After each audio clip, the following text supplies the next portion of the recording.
ஒரு காலத்தில் ஒரு அழகான சிறிய குளம் இருந்தது.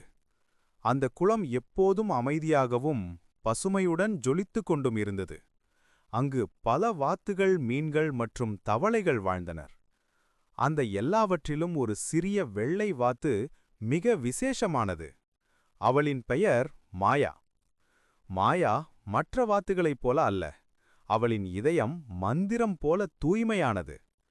அவள் சுற்றியிருப்பவர்களுக்கு எப்போதும் சிரிப்பை மட்டுமே பரப்பினாள். அவளுக்கு பிடித்தது இயற்கையை கவனிப்பது, மழை விழும் ஒலி, காற்றில் அசையும் பூக்கள் மற்றும் மிதக்கும் மேகங்கள்.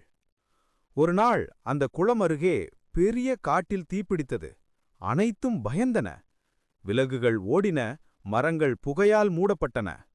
ஆனால் குளம் மட்டும் அமைதியாக இருந்தது. அந்த அமைதிக்குள் ஒரு அதிசயம் நடந்தது. வானம் திடீரென கருமை கொண்டது. மழை துளிகள் விழத் தொடங்கின. மெல்ல மெல்ல தீ அணைந்தது. குளம் மீண்டும் உயிர் பெற்றது. அந்த நாளின் பிறகு எல்லோரும் நம்பினர், இந்த உலகில் ஒரு சிறிய உயிரும் பெரிய மாற்றத்தை ஏற்படுத்த முடியும் என்று. மாயா வாத்து யாரிடமும் பேசவில்லை.